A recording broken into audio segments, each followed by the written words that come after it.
Bueno, Carlos, bienvenido a todos los que nos gusta. ¿Qué tal estás? Pues ahora muy bien, aquí tranquilito, relajado, estoy de lujo. Tomándote una agüita, que hoy me decías que has tenido muchas reuniones, así que un agua ya para depurar, ¿verdad? Sí, hombre, sobre todo para refrescar un poquito la garganta, que si no, no me da para terminar el día. Muy bien, pues bueno, pues empezamos hablando si quieres. La percha que voy a usar en esta entrevista es que el día del periodista, que es a finales de enero, un compañero mío de carrera subió una foto a su Instagram para celebrar ese día y esa foto era entrevistándote a ti. Y justo esa mañana yo llegué a trabajar y te saludé como casi todas las mañanas, pues abriendo la verja o sacando a pasear a tu perro.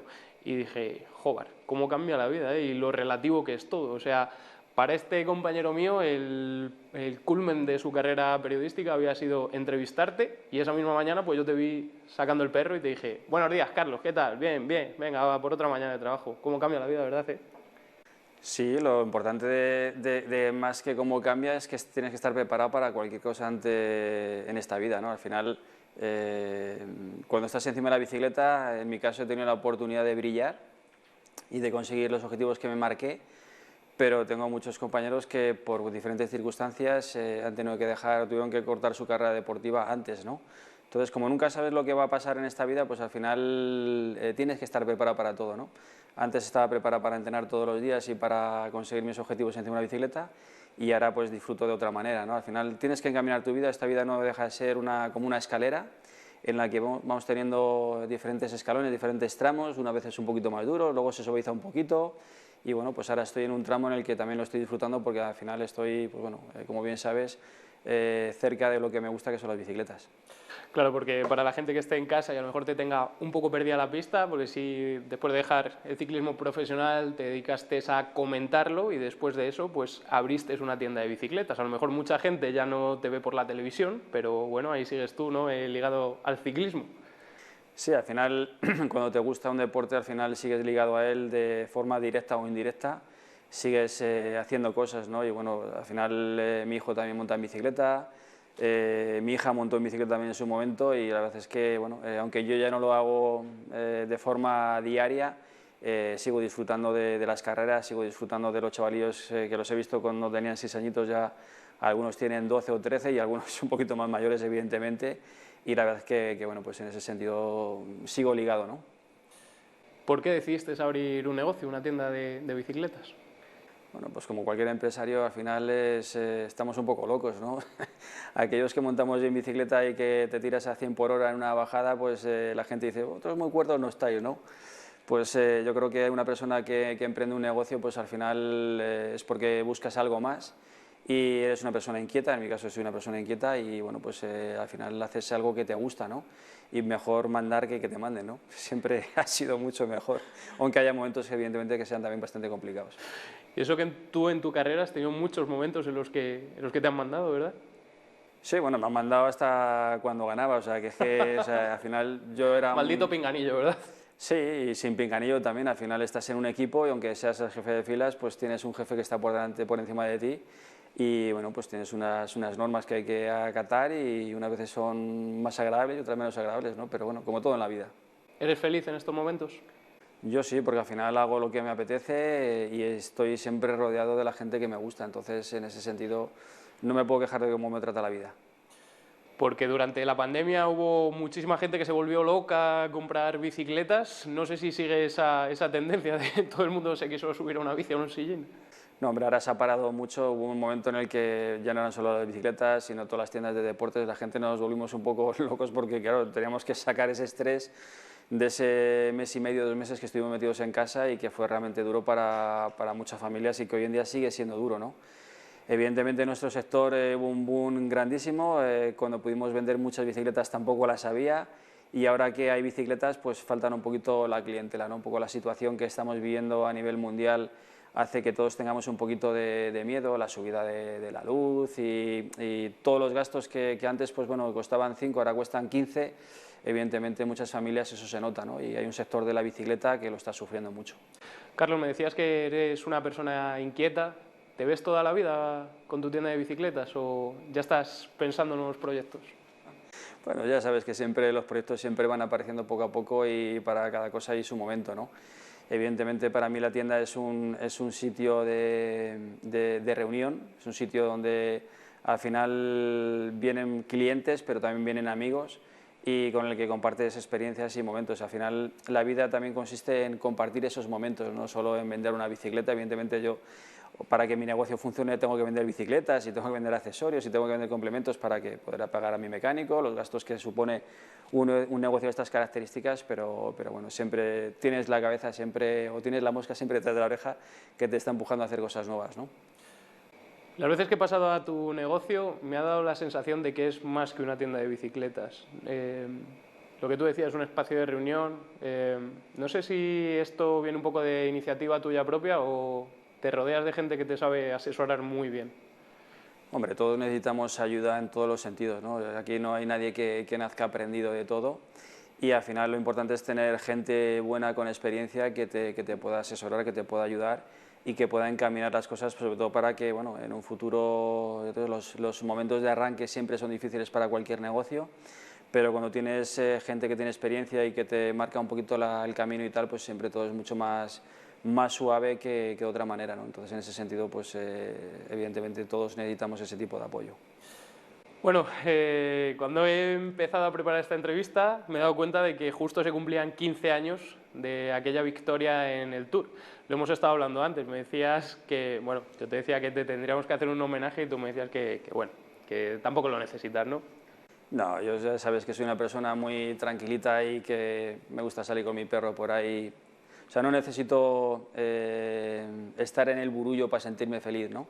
Al final creo que hay jóvenes y personas que hoy en día tienen esa inquietud y tienen esas ganas de hacer cosas y son los que están consiguiendo también resultados en todo ámbito, o sea, tanto deportivo como cultural, y creo que son ellos los que tienen que recibir esos galardones. Los que ya estamos jubilados, pues ya tenemos que tener una vida un poquito más sosegada, más tranquila. Carlos, pero me reconocerás que en una provincia como Ávila, donde somos tan poquitos, donde tampoco salen muchos campeones, tener a una persona como tú, pues bueno, cuando se cumplen 10 años, 15 años, 25 años, pues nos tenemos que acordar por lo menos. Bueno, sí, lo pasa que también hace que te sientas muy mayor y yo, joder, pues, me van saliendo canas, estoy un poquito más gordito que cuando corría y tal, pero bueno, o sea, está bien recordarlo y para mí es muy bonito porque al final es una parte de mi vida deportiva de la que me siento feliz, pero la vida continúa y yo pues soy una persona que piensa en el presente y piensa en el futuro y el pasado, pues bueno, el pasado está, ¿no? Pues si quieres empezamos por el principio. ¿Cómo empiezas tú a montar en bicicleta?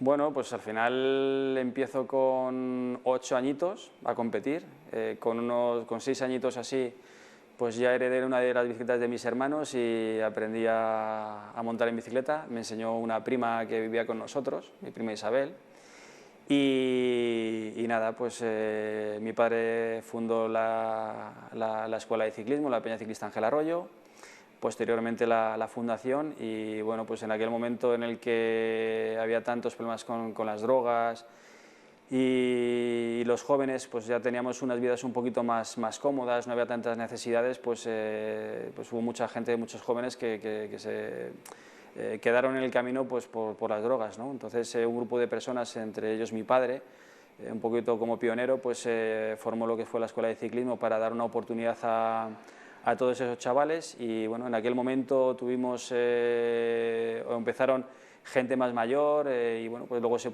fueron juntando pues algunos amigos, los sobrinos, los primos, los otros, y en muy poquito tiempo nos juntamos ahí un grupo de 100 chavales que los fines de semana nos íbamos a correr por la sierra y que luego pues poco a poco pues empezamos a montar en bicicleta de carretera, ¿no? Entonces tuve la suerte de coincidir con un grupo de amigos que lo pasábamos muy bien y que, bueno, pues que veíamos en este deporte lo veíamos como un juego, ¿no?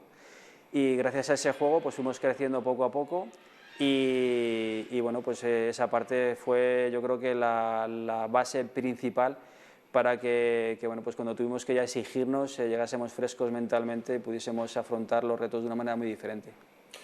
Carlos, antes hablamos también de gente que había pasado por este programa y bueno, yo te decía que obviamente ninguno tenía tanta repercusión como tú a nivel internacional, pero bueno, tú me decías que en sus ámbitos, en sus parcelas eran gente muy relevante. Y yo creo que tu padre también es una persona que dentro de precisamente de sacar a la gente de, bueno, de algunas situaciones complicadas, etcétera, creó un proyecto muy bonito que del que salieron muchos campeones.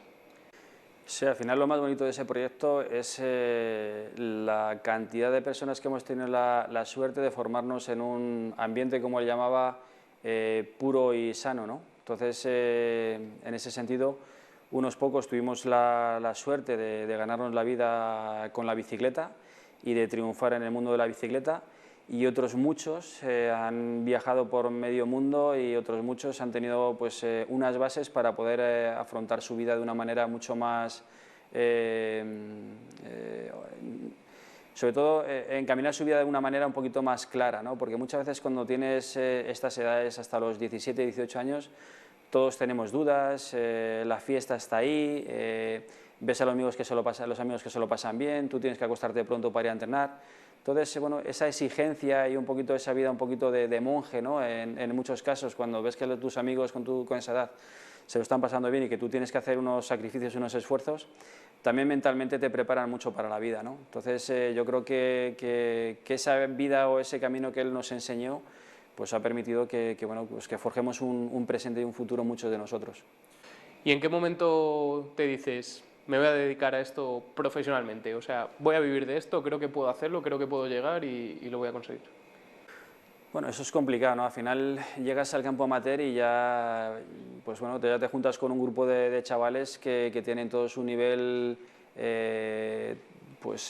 muy bueno, ¿no? Entonces, cuando tienes talento, pues en las categorías inferiores es como que no lo notas tanto, ¿sabes? O sea, como que ganar es, entre comillas, sencillo, pero ya cuando te juntas con un grupo de gente en el que evidentemente ya el talento se iguala y el que está preparado para dar un pasito más y seguir trabajando y saber que te vas a caer y que te tienes que levantar y tal, ya no hay tantos corredores con esa mentalidad, ¿no? De hecho, mucha gente tira la toalla sin ni siquiera intentarlo, porque a lo mejor tampoco ha tenido el apoyo que ha necesitado o porque pues bueno, mentalmente eres flojo, ¿no? Yo en mi caso, los primeros 3 años míos de sub-23 fueron muy complicados y cuando mejor estaba, pues me salió una lesión de espalda que tuve que parar toda la temporada, medio me recupero, empiezo la siguiente temporada, me caigo, me rompo el brazo, me recupero el brazo, tengo tendinitis en las 2 rodillas, me recupero la tendinitis y bueno, pues ya está terminada casi la temporada y el último año de sub-23 pues yo lo tenía claro que era el último año que yo decía, bueno, si este año no tengo ningún problema y no llego a profesionales, creo que he hecho todo lo que tenía que hacer para ganarme la vida de esto, ¿no? Con esto.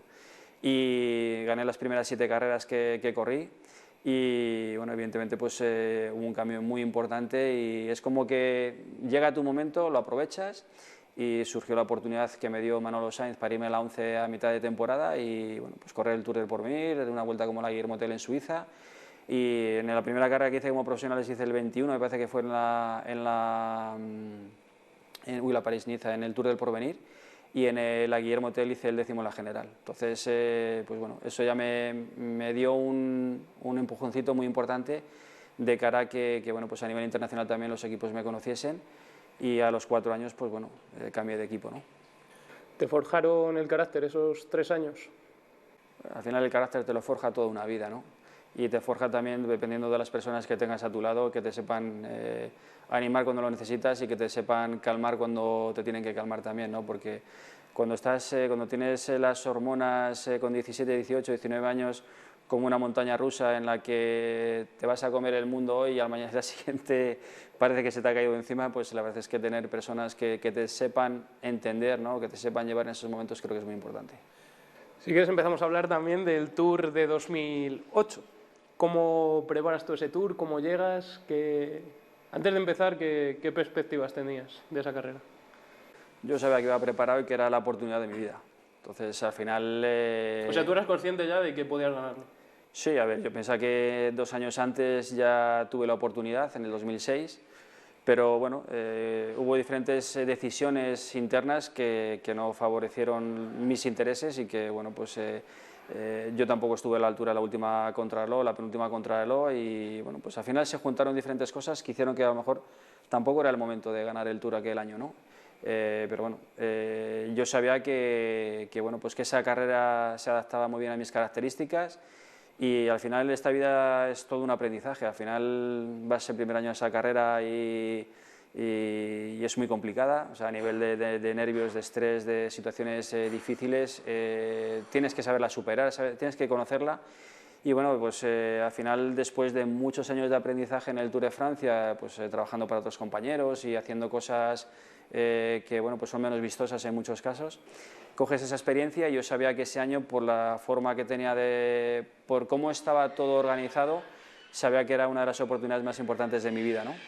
Y entonces lo que hice fue aprovecharla, o sea que yo llegué preparado con los deberes hechos, llegué en un buen momento de forma y tenía lo justo para poder mejorar en esa parte final, que era donde realmente estaba dura, donde se podían marcar las diferencias.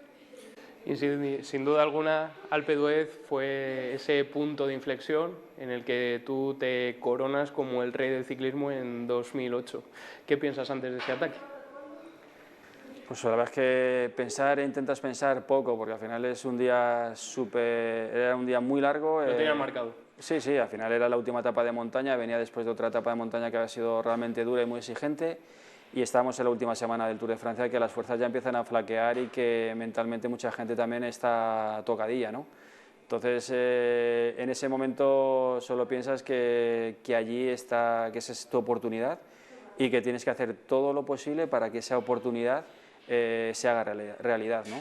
Y bueno, pues la táctica por la mañana, todos sabíamos que esa etapa la teníamos marcada desde el inicio del Tour, que la queríamos ganar porque era la más importante en cuanto a trascendencia, en cuanto a que es una cima mítica, en cuanto a que era la última etapa de montaña y que eso que nos podía dar la posibilidad, porque nosotros tampoco éramos los mayores especialistas en la etapa de contrarreloj.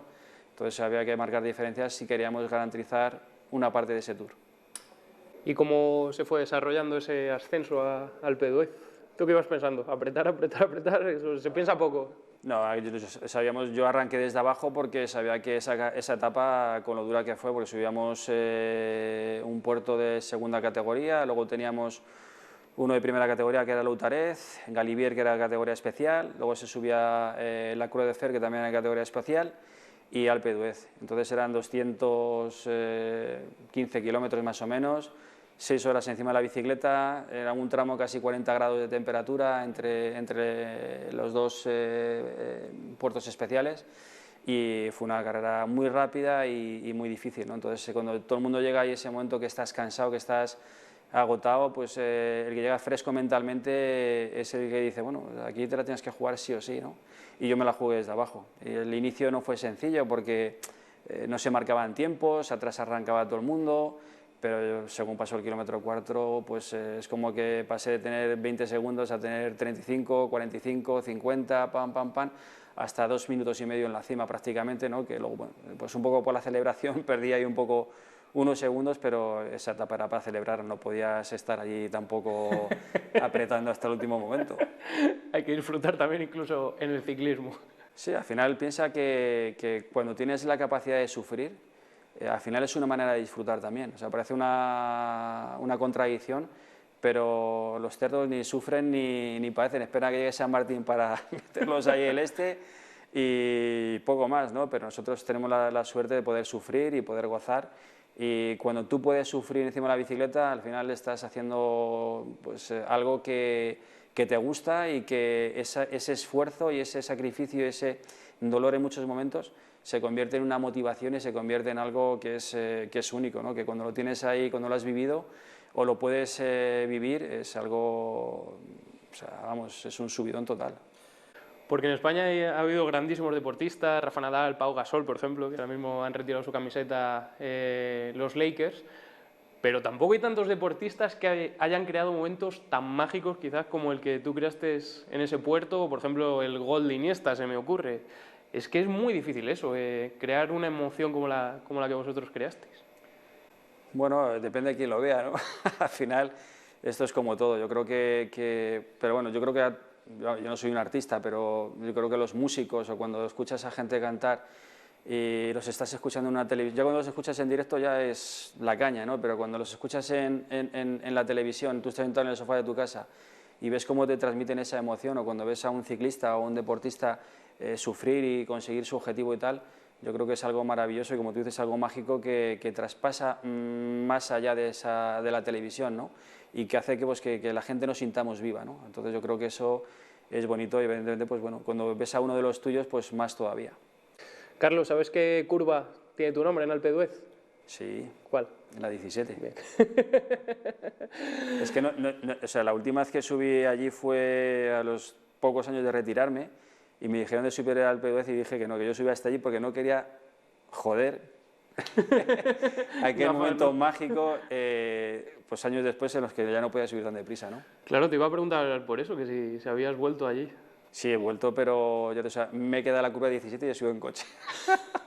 ¿Llegaste hasta la 17? Sí, sí, a la 17 he subido tranquilito, hablando con la gente, contándoles allí historias y tal, pero a partir de ahí no he querido subir. No subo en bicicleta. O sea, yo ese momento quiero mantenerlo intacto para el resto de mi vida. Unos años después, en 2011, si no me equivoco, llega el momento en el que dices, me bajo de la bicicleta. ¿Es duro? A ver, es duro cuando, pues un poco como te decía al principio, ¿no? Es duro cuando no estás preparado para ello. Pero cuando la decisión la tomas tú porque crees que ya has cubierto tus expectativas como deportista profesional, has cumplido tus objetivos y has llegado a ellos de forma, pues como has llegado, todo tiene un momento en el que dices, bueno, hasta aquí, ¿no? Y yo, pues ese último año es como que lo fui viendo poco a poco, ¿no? Y aquellas cosas que en un principio me motivaban, años anteriores me motivaban y tenía esas ganas, es como que empiezan a desaparecer poco a poco, ¿no? Entonces, aunque tenía ofertas para seguir corriendo en equipos en el extranjero y tal, dije bueno, pues que había terminado, además tuve la suerte de terminar en el podium de la Vuelta a España con la victoria de Cobo, se ganó por equipos también y dije, yo creo que esto ya es el mejor reconocimiento que puedo tener en mi carrera deportiva y es el mejor momento para decir hasta aquí hemos llegado, ¿no? Y en mi caso, pues me duró 15 días, ¿no? Porque cuando llegas a casa, normalmente yo pues, soy una persona muy familiar y he intentado estar mucho tiempo con mis hijos, pero la parte del trámite más complicada que tienes es después de que pasan esos 15 días en los que normalmente pues, tenías esos 15 días de vacaciones, y luego ya empiezas tu rutina de gimnasio, piscina, entrenar, no sé qué, no sé cuánto, y claro, o sea, dices, ¿sigo haciendo esto que es lo que sé hacer o tengo que dar un cambio drástico en mi vida y hacer cosas nuevas ¿sabes? Y cambiar? Porque al final, si sigues enrolada en lo mismo y tienes pues, no sé si la suerte o las ganas, ¿no? de seguir haciendo lo que has hecho durante toda la vida, pues bien, pero si no, la verdad es que para mí se me hacía complicado, ¿no? Y yo necesitaba salir un poquito del mundo del ciclismo. ¿Qué te ha dado a ti el ciclismo, Carlos? Además de muchas alegrías, ¿no? Que es lo obvio. Sí, bueno, me ha dado muchas alegrías y también muchos momentos en los que me ha tocado llorar encima de la bicicleta, ¿eh? O sea, que no ha sido sencillo porque, ya te digo, o sea, esto es una carrera de superar obstáculos continuamente y aquel que lo supera, pues consigue sus metas, ¿no? En la mayoría de los casos. Por norma general, un ciclista medio llora más de lo que ríe encima de una bicicleta. No te estoy hablando de grandes superfiguras. Hay gente que llora todos los días, pero porque se lo lleva innato en el ADN, ¿sabes? O sea, pero lloraría encima de mi bicicleta y lloraría trabajando contigo y se quejaría absolutamente por todo, porque yo, o sea, durante mi vida deportiva, si me daban 50 culotes, 50 mayos, había gente que todavía se quejaba. Digo, pero, tío, ¿me lo estás diciendo en serio? Digo, pero si somos unos privilegiados, tío, si nos limpian la ropa. O sea, tú lo único que tienes que hacer es subirte a la bicicleta, hacer tus entrenamientos, ir a las carreras, cumplir con tu trabajo y, evidentemente, es un trabajo en el que tienes que sufrir. Esto no es para venir aquí, no tienes un acelerador aquí o te exiges, ¿no? Pero somos unos privilegiados, ¿sabes? Tienes absolutamente de todo. Somos unos niños mimados en la mayoría de los casos y bueno, vivimos en entornos que bueno, pues son burbujitas que el que no sabe entrar y salir, pues tiene un problema serio, ¿no? Entonces, ya te digo, o sea, yo para mí el ciclismo lo es todo en todos los sentidos y me ha forjado, yo creo que el deporte en sí me ha forjado como persona y ha forjado una personalidad que bueno, pues gustará más o gustará menos, pero que te ayuda a andar por la vida pues, en línea recta, ¿no? Y una vez finalizada tu carrera como profesional, quisiste seguir ligado como comentarista, cosa que también hacías muy bien. Y bueno, a la que dedicaste muchas horas, como me has confesado. Sí, al final cuando te gusta algo, pues yo creo que lo más importante en esta vida es no puedes ir a los sitios sin prepararte. O sea, yo no concibo ir a una Vuelta a España sin haber entrenado, no concibo ir a Televisión Española sin haberme documentado, no concibo las cosas sin cierta preparación, ¿no? Yo creo que esa preparación es importante para saber a lo que te enfrentas y para poder, sobre todo, joder, pues comentar cosas que mucha gente no desconoce y que pueden llegar a ser hasta interesantes para mucha gente, ¿no? ¿Te gustaba la televisión? Como experiencia, sí, al final es como todo. Yo al final soy una persona que me gusta conocer cosas, me gustan las experiencias. Y la verdad es que los 2 años que hice el Giro de Italia, tuve la suerte también que tuvimos un corredor como Alberto Contador que daba un juego impresionante y que lo consiguió ganar, y la verdad es que, bueno, pues en ese sentido, la verdad es que es un orgullo el poder narrar todas esas experiencias y todas esas etapas, ¿no? Pero bueno, no es una cosa que digas es lo que más me gusta y lo quiero seguir haciendo toda mi vida, ¿no? O sea, me gusta de vez en cuando ir con los medios de comunicación a pues, comentar ciertas etapas, pero en el día a día pues, hay que dedicarle mucho tiempo bueno, o yo personalmente me gustaría, o sea, le tengo que dedicar mucho tiempo para poder transmitir lo que me gusta transmitir, ¿no? Es una máxima de tu vida el hacer aquello que haces, hacerlo bien y dedicarle el máximo esfuerzo. Por lo menos intentarlo, ¿sabes? O sea, creo que si no las cosas no tienen sentido. O sea, por ir a los sitios porque has conseguido algo, porque eres hijo de o porque eres tal, yo pues no es algo que me haya motivado nunca, ¿no? O sea, yo creo que al final cuando alguien te da una oportunidad, o las personas que tenemos la suerte de poder hablar pues en la televisión o en cualquier medio, al final tenemos que sumar y tenemos que aportar algo que sea positivo para la sociedad, ¿no? Entonces, al final, esas experiencias pueden ayudar a mucha gente en muchos sentidos, ¿no? Yo creo que todos tenemos que ser conscientes de ello. ¿Sigues viendo mucho ciclismo? Verlo, sigo viendo ciclismo, pero no todo lo que a lo mejor me gustaría, pero sigo estando muy informado porque al final, al estar pues, en televisión, pues sigo teniendo todos los informes de medios de comunicación de las carreras y tal, me siguen llegando por correo electrónico, y no te digo de todas, pero de muchas sí que sigo teniendo información pues, de resultados. Ahora sí que están corriendo la Tirreno-Adriático, la París-Niza, no he visto ninguna etapa, pero sí que sé los ganadores de cada etapa, ¿no? Bueno, Carlos, si te parece hacemos un descansito y seguimos charlando, ¿te parece? Perfecto.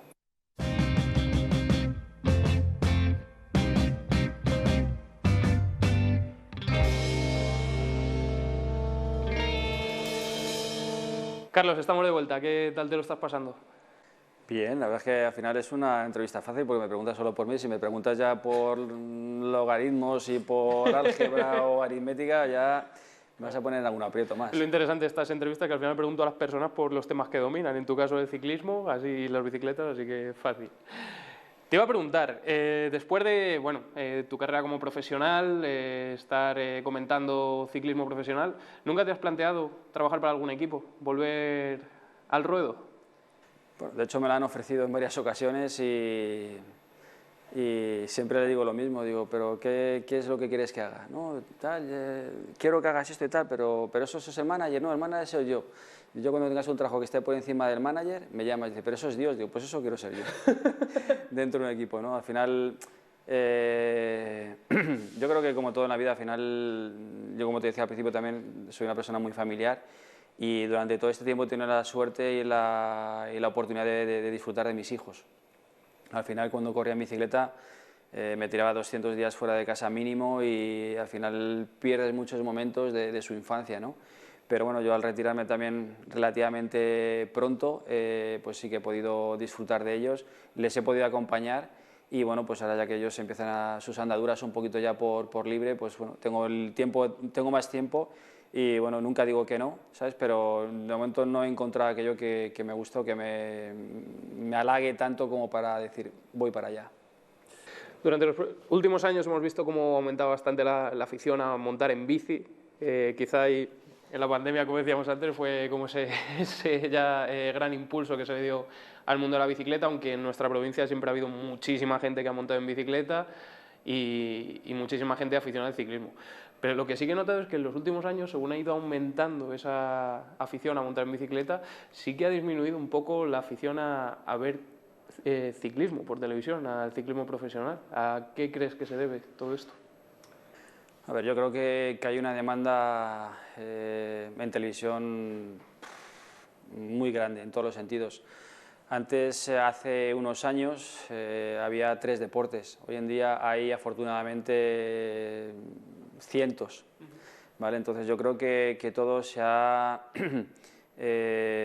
afortunadamente, se ha abierto mucho, ¿no? Entonces, eso hace bueno, pues que mucha gente también tenga intereses por otros deportes. Entonces, evidentemente, pues todo eso va afectando de alguna manera. Otra de las cosas por las que posiblemente nosotros estemos sufriendo una pequeña pandemia, ¿no?, a nivel provincial es pues bueno, que muchos chicos, hablábamos antes de los obstáculos que nos encontramos, pues no seamos capaces de superar esos obstáculos porque a lo mejor no hemos encontrado el entorno que necesitamos para superarlo, ¿sabes? O porque hay muchas personas que con toda su mejor voluntad te marcan un camino y el camino que te están marcando pues a lo mejor no es el correcto, ¿sabes? Entonces yo creo que hay muchas circunstancias que hacen bueno, entre ellos también el exceso de información que tenemos hoy en día, ¿no? Hay mucha gente que tiene muchísima información y que puede hablar durante horas sobre cosas, pero no sabe explicarlas, ¿sabes? Entonces, y ni siquiera las entiende, ¿sabes? Que es lo más complicado, pero hoy los chavales también tienen información absolutamente de todo, o sea, miran, o sea, sufren por todo, o sea, sufren desde su imagen, o sea, todo lo que vemos en las redes sociales parece que es maravilloso y que es perfecto. Y los chavales pues tienen una personalidad como la que tienen y quieren parecerse en muchos casos a eso que están viendo, ¿no? Y cuando no lo consiguen es como que se les morona el mundo. O cuando conocen la realidad dicen, es que he vivido en una mentira toda mi vida, ¿sabes? Entonces yo veo que hay muchas cosas que está haciendo que los chavales sufran, que se hagan daño y que muchos de nosotros no tengamos capacidad de ayudarles, ¿no? Yo, afortunadamente, por la tienda en la que, bueno, pues tengo en la parte de arriba mi estudio de biomecánica y de ergonomía y tal, pues al final me llegan chicos y me llegan personas de diferentes ámbitos y diferentes lugares geográficos que, pues buscando un poco esa ayuda, ¿no? Ya no solo a nivel biomecánico que le posiciones encima de la bicicleta, sino que reconducir un poco su carrera deportiva en alguna dirección, porque, ¿sabes?, no son capaces de salir de esos obstáculos en los que pues se han encontrado en el camino. Entonces, hay muchas cosas que están influyendo hoy en día. Luego también vemos chavales con 18 o con 19 años que son capaces de ganar la Vuelta a España o disputar un Tour de Francia o ganar el Giro de Italia, ¿no?, o ganar carreras de las más prestigiosas que hay en este mundo. Y todo eso pues hace al final que cuando tú llegas a esa edad y no estás haciendo lo mismo que ellos, dirás, yo es que ya no valgo para esto. O sea, que prácticamente un chaval con 21 o 22 años, si ya no gana el Tour, ya no vale, o sea, ni siquiera ha estado allí, ha hecho alguna cosa. Entonces estamos creando una sociedad un poquito hostil, o estamos creando una sociedad muy hostil a nivel deportivo y yo creo bueno, pues que eso nos puede pasar factura en un futuro. Antes comentabas la variedad de deportes ahora a los que podemos tener acceso para ver por televisión y hay ciertos deportes, por ejemplo el fútbol mismamente, que continuamente trata de reinventarse. No le están doliendo prendas de cambiar reglas e incluso bueno, buscar un poquillo más allá de variaciones para seguir enganchando. ¿Crees que el ciclismo en este aspecto está siendo demasiado poco permeable a los cambios? Bueno, el ciclismo lleva siendo poco permeable a los cambios desde que se inventó. Toda la vida. O sea, al final la industria de la bicicleta puede revolucionar muchas cosas y que va a obligar a todo el mundo a ponerse las pilas. Entonces, esto es como todo. Al final, lo que engloba el ciclismo es una empresa, ¿vale? Es una empresa que organiza todos estos eventos deportivos, o hay varias empresas que organizan estos eventos deportivos. Hay una empresa que regula cómo se organizan esos eventos deportivos y cómo se tienen que organizar. Y hay varias empresas a niveles de los países bueno, pues que intentan gestionar eso de alguna manera. No dejan de ser todas pequeñas empresas. Entonces hay muchas personas que se sientan ahí y en los que no les falte sus necesidades, no les falte lo que ellos desean de ese puesto, de ese cargo, de esa situación, pues no van a cambiar nada. Entonces, ¿qué pasa? Bueno, pues que falta, yo creo que falta ilusión, falta ganas y falta querer ir un poquito más allá, ¿no? Yo creo que ha habido gente en el ciclismo, como puede ser Manolo Sáenz, que bueno, se le puede criticar por muchas cosas, ¿no? Pero sí que fue una persona revolucionaria y que hizo cosas que, bueno, en aquella época estaba 10 años luz por delante del resto.